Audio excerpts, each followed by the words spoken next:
واعتصموا بحبل الله جميعا ولا تفرقوا واذكروا نعمة الله عليكم إذ كنتم أعداء فألف بين قلوبكم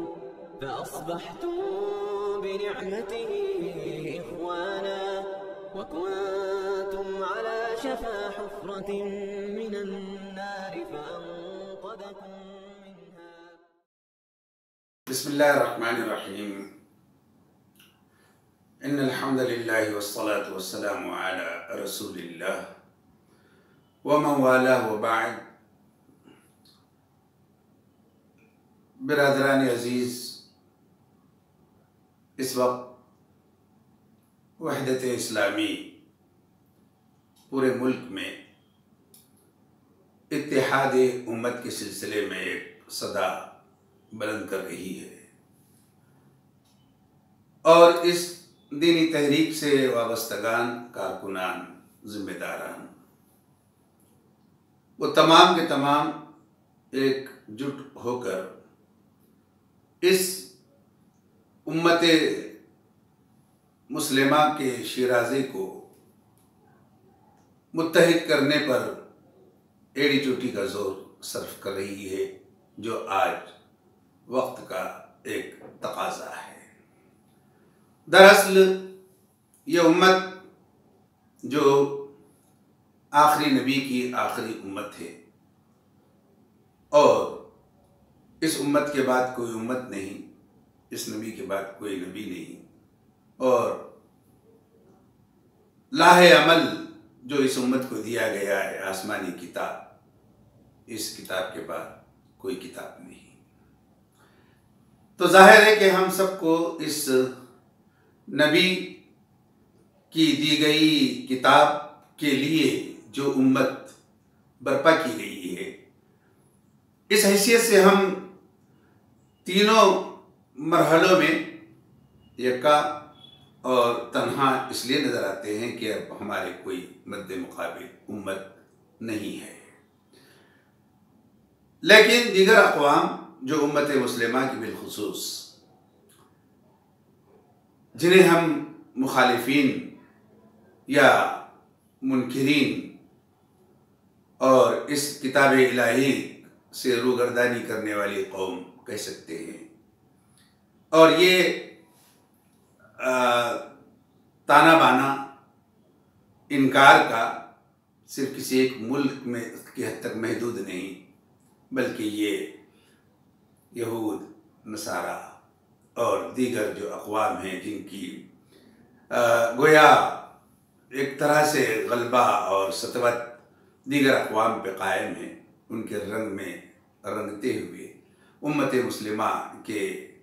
دشمن جاں بنے پڑے ہیں، اور وہ ہر طرح کی اپنی نت نئی روشوں اور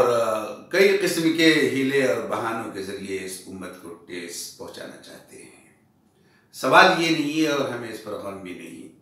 کہ مشکلات اور مسائل اور پریشانیاں اور رکاوٹیں ہر طرف سے آتی ہے، یہی اس امت مسلمہ کا خاصہ ہے، لیکن جو چیز ان تمام مسائل، پریشانیوں اور رکاوٹوں کے سلسلے میں اس امت کو دی گئی ہے، وہ ہے ایمان۔ کہ ایمان کے ہوتے ہوئے اگر کوئی بھی پریشانی، اور ہمارے پاس صحابہ کرام کی زندگیاں ہیں، وہ دین، وہ اسلام، وہ وحی جو مکے سے چلی تھی اور مکے سے دعوت جو برپا ہوئی تھی، اس پر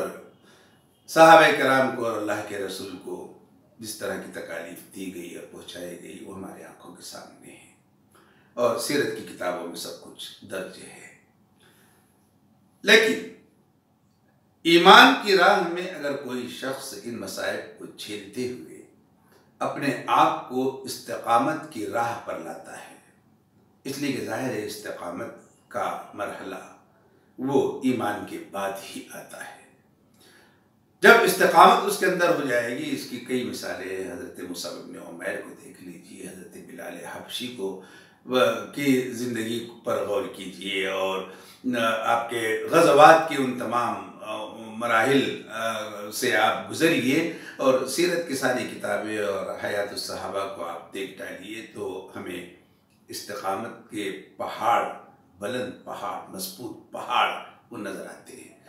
تو استقامت میں در حقیقت ایمان کی بھی حفاظت ہے، اور استقامت سے یہ دیگر دیکھنے والے اور جی رہے دیگر امت مسلمہ کے لیے حوصلہ افزا بات بھی ہے۔ اسی لیے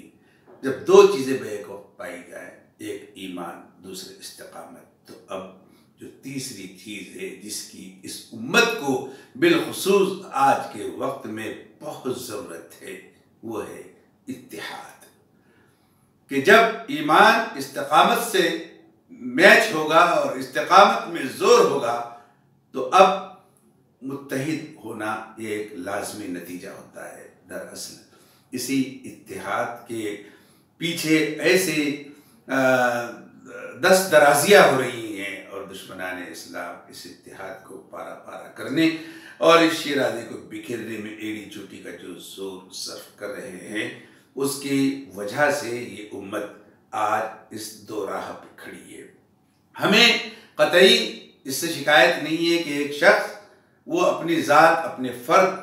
اپنے آپ کے اعتبار سے وہ استقامت کا پہاڑ بن سکتا ہے۔ ایمان اس کے دل میں بہت گھر کر چکا ہوگا اور وہ ایمان میں بہت مضبوط بھی ہوگا، ہمیں اس سے بھی انکار نہیں ہے۔ سوال تیسرے درجے اور تیسرے مرحلے کا ہے کہ آج جس چیز کی ضرورت امت کو ہے وہ اتحاد ہے، اور اتحاد اگر میسر ہو اور اتحاد اگر امت میں قائم ہو جائے تو پھر دنیا کی بڑی سے بڑی طاقت بھی اس امت کے سامنے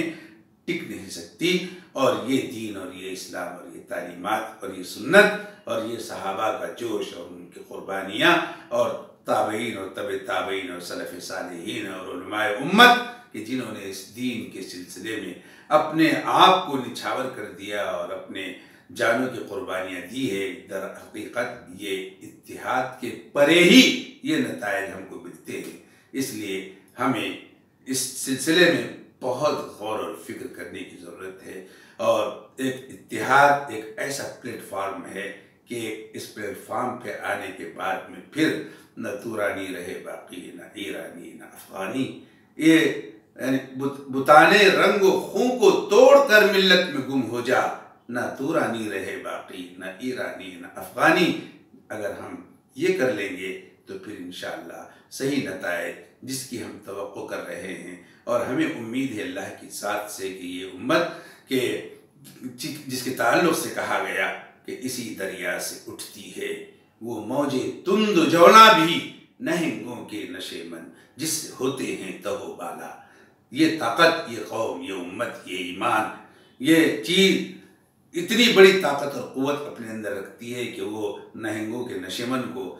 تہو بالا کر کے رکھ دیتی ہے، اور ایسے طوفان وہاں سے اٹھتے ہیں اور ایسے جو ہے موجے بپا کرتے ہیں کہ جس سے کوئی طاقت اس کے سامنے ٹھہر نہیں سکتی۔ یہ مومن وہ ہے کہ ہر لحظہ ہے مومن کی نئی آن نئی شان، گفتار میں کردار میں اللہ کی برہان، قہاری و غفاری و قدوسی و جبروت، یہ چار عناصر ہوں تو بنتا ہے مسلمان،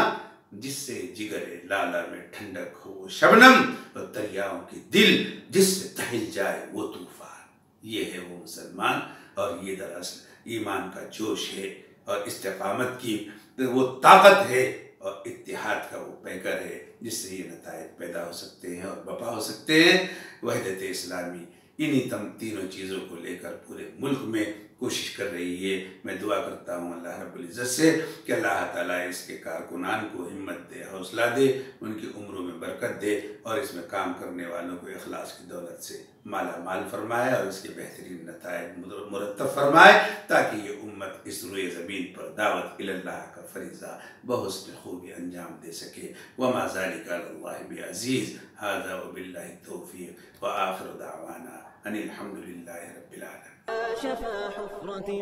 من النار فأنقذكم